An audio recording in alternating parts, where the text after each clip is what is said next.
घाटली ग्रामपंचायतीतील भ्रष्टाचाराचे आरोप फेटाळले, चौकशीत क्लीन चिट। बीडीओ विस्तार अधिकाऱ्यांच्या चौकशीत कामे पूर्ण आढळली, सरपंच यांची प्रतिक्रिया। ग्रुप ग्रामपंचायत घाटली तालुका धडगाव येथील सन 2021 ते 22 ते 2025 ते 2026 या कालावधीतील विकास कामांमध्ये आर्थिक गैरव्यवहार झाल्याचा आरोप 28 कार्यकर्त्यांनी केला होता। मात्र शहादा पंचायत समितीचे बीडीओ व नंदुरबारचे विस्तार अधिकारी यांनी केलेल्या चौकशीत सर्व कामे पूर्ण झालेले आढळून आले आहेत। विरोधकांनी कागदावर कसे दाखवून पैसे हडप केले असा आरोप केला होता, परंतु चौकशी पथकाने घटनास्थळी भेट देऊन तपासणी केली असता सर्व विकास कामे प्रत्यक्षात पूर्ण झाल्याचे दिसून आले।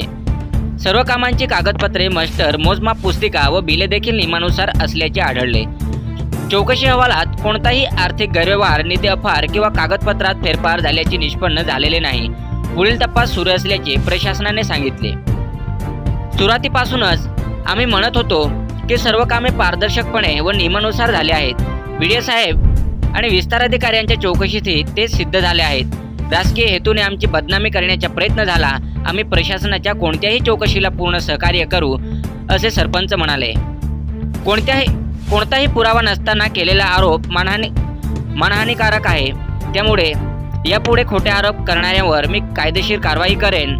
ग्रामस्थांनी अफवावर विश्वास ठेवू नये। गावाच्या विकासासाठी आम्ही पूर्वीप्रमाणेच काम करत राहू, कोणावरही अन्याय होणार नाही, अशी प्रतिक्रिया सरपंच यांनी दिली। सातपुडा न्यूज वाहिनी, अक्राणी।